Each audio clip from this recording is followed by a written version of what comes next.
Okay, this is a video where I've made the long journey to Mars, and I've already finished all the mid-course corrections, and I'm basically getting ready to finalize the journey. As you can see, I've got Mars right out the window. I'm only just a very short way away from actually getting into orbit around Mars. What I'm wanting to do here, what I've already done a couple times, I've practiced this already, is I'm wanting to use the atmosphere of Mars itself to act as a brake so that I don't have to use any fuel to get myself into orbit, to get myself into a parking orbit around Mars. As you can see, I've used up quite a bit of my fuel, most of it already, just on the launch and on the various mid-course corrections getting here. The vast majority of the fuel was used on launch. So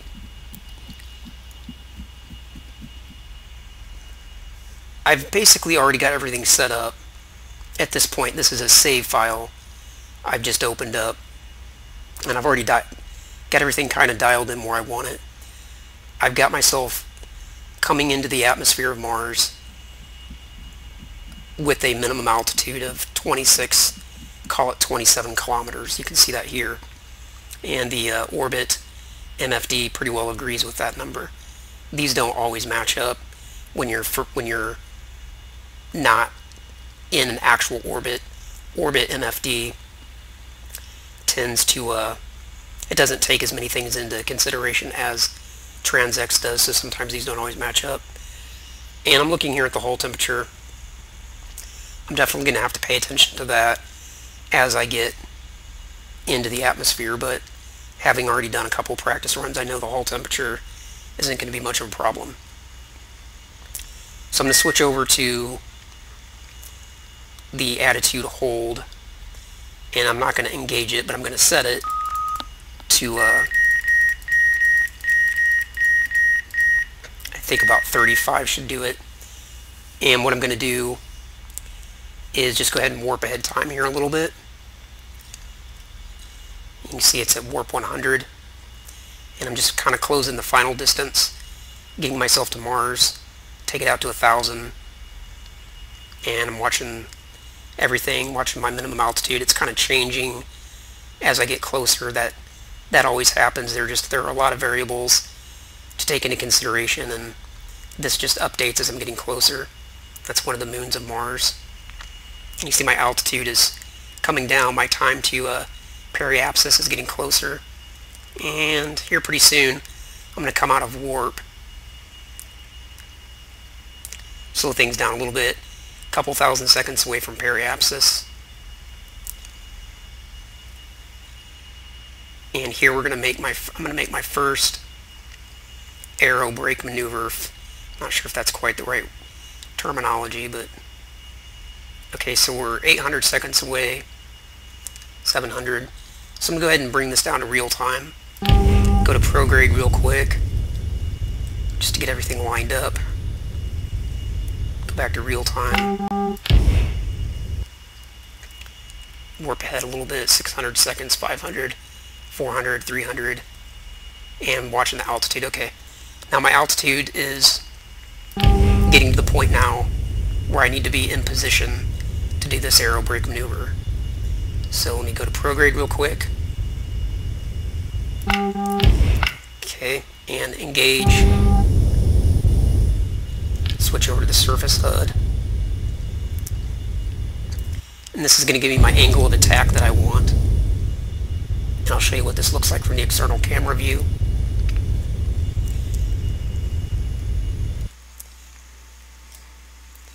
So basically, I'm coming into Mars like this, and this part of the vessel is going to basically pancake the atmosphere. I've got not quite a 45-degree angle, and this is all going to, the atmosphere of Mars is going to hit this part of the vessel, and it's going to create enough drag to actually slow me down. Because right now I'm traveling it. Let's bring up a surface MFD. traveling at 5,400 meters a second, and I'm actually speeding up at the moment because the gravity of Mars is pulling me in. But as I get into the atmosphere, into the denser atmosphere, it'll actually start to slow me down. So here, I'm at 110 kilometers and getting closer and closer to the surface, still speeding up a little bit. And that's what the external view looks like. And what we want to watch, what I want to watch, is right now, my orbital path has me doing this. Going in this circle, here's the periapsis, it's the lowest point of orbit. So it has me going close to Mars and then flinging off out into space. And that's no good. I need to get into orbit. So what I'm looking for here is to have this green line close in around the planet. My eccentricity is currently 1.5. Anything greater than 1 is a non-orbit. So I need this to be less than 1. Alright, let me pay attention here. What's going on? Hull temperature, no problem. Center of gravity. Now we're getting down online into the thick atmosphere, or thicker, and I should start slowing down here any second. Watching the ground speed here. Yeah, it's starting to slow down slowly. As I get deeper and deeper, it'll slow down faster and faster. And I'm also watching the apoapsis, which currently is not available because I'm in a non-orbit. But as the eccentricity closes down, this will become a number, and I want to watch to get it as low as I can. Well, I want to get it down to at least 400 kilometers or so, but that's not going to happen on the first pass. So I'm getting really into the thick atmosphere now. Speed's really starting to come down.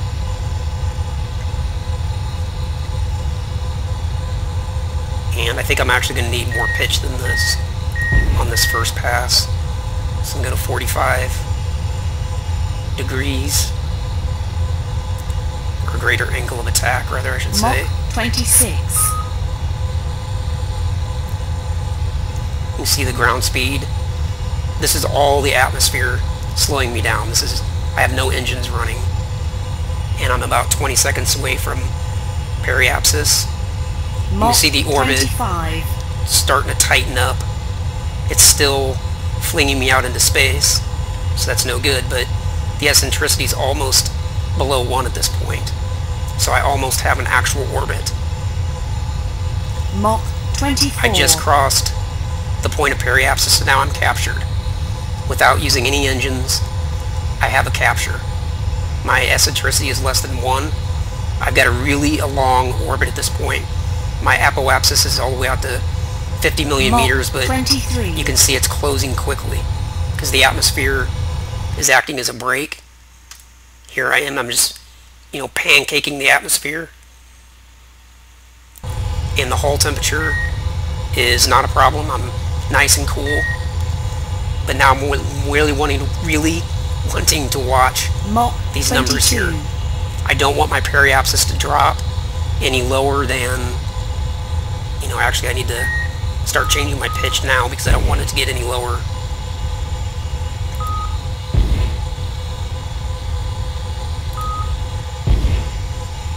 And you see the apoapsis is still dropping. It's still taking me way out beyond Mars, but that's okay. At least I've been captured. So I can continually do this maneuver using multiple passes. My periapsis is really starting to drop, and I don't want that to go too low. So I need to lower my angle of attack. You can see when I lower the angle of attack, the periapsis is no longer dropping off so quickly. Mach 21. And I basically got all I'm going to get out of this pass.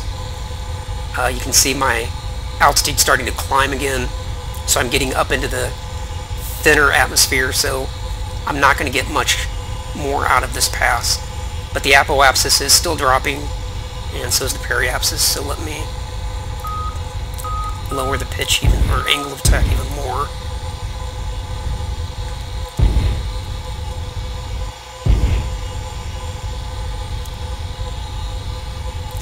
once I get to 60-70 kilometers, somewhere out in that range, I really won't get, basically the pass is, for all intents and purposes, done at that point. I won't get much more out of this pass. I really wish my periapsis hadn't dropped so much. On my practice runs, I did a lot better. That's going to be a problem, actually.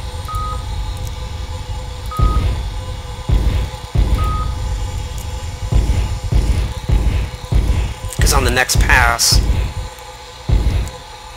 that has me going so deep into the atmosphere that I might actually burn up. I can fix that at the apoapsis by doing a small burn and bringing up the periapsis, but I'm going to try to not do that and just see what happens. Let's take a quick look at the outside. Okay, so this maneuver, or this pass, is basically done. I'm way up into the atmosphere at this point, and Mars' atmosphere is so thin that there's nothing else I'm going to get out of this run.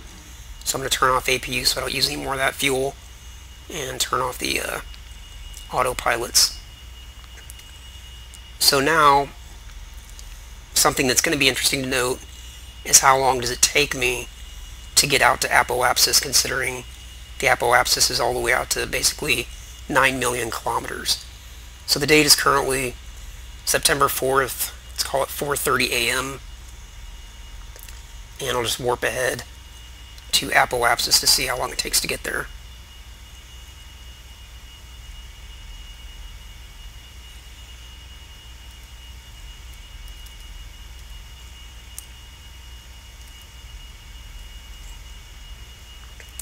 Okay, so I'm basically at apoapsis at this point, September 4th, 7 a.m. So that was about 3 hours to get around. That's not bad at all. On the first time I practiced this, my apoapsis was so far out, it took like 14 hours to get out there. So it's only going to take me approximately, I assume, 3 hours to get back to periapsis. So September 4th, 7:10 a.m. Let's warp ahead to periapsis. But I got to be careful because I don't want to crash into the planet. Okay. So we're at 9:47 a.m. so that's 2.5 hours. And I'm about 1,000 seconds away from periapsis, and my altitude is 1.1 million kilometers. So I can definitely bring that down a bit more. 800 kilometers, 700, 600, 500. Alright, let's see what happens on this run. I'm a little worried about this run actually because my periapsis is so shallow. Or maybe deep is the better word. It's taking me way down into the atmosphere. So basically, I think I might actually burn up on this pass. But I'm curious to find out. Okay, this is a video where I've made the long journey to Mars, and I've already finished all the mid-course corrections, and I'm basically getting ready to finalize the journey. As you can see, I've got Mars right out the window. I'm only just a very short way away from actually getting into orbit. As you can see, I've used up quite a bit of my fuel, most of it already, just on the launch and on the various mid-course corrections getting here. The vast majority of the fuel was used on launch. So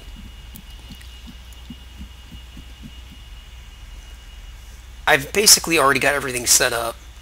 At this point, this is a save file I've just opened up, and I've already got everything kind of dialed in where I want it. I've got myself coming into the atmosphere of Mars with a minimum altitude of 26, call it 27 kilometers. You can see that here. And the orbit MFD pretty well agrees with that number. These don't always match up when you're around Mars. What I'm wanting to do here what I've already done a couple times. I've practiced this already. Is I'm wanting to use the atmosphere of Mars itself to act as a brake so that I don't have to use any fuel to get myself into orbit, to get myself into a parking orbit around Mars. When you're not in an actual orbit, MFD tends to, it doesn't take as many things into consideration as TransX does, so sometimes these don't always match up. And I'm looking here at the hull temperature. I'm definitely going to have to pay attention to that as I get into the atmosphere, but having already done a couple practice runs, I know the hull temperature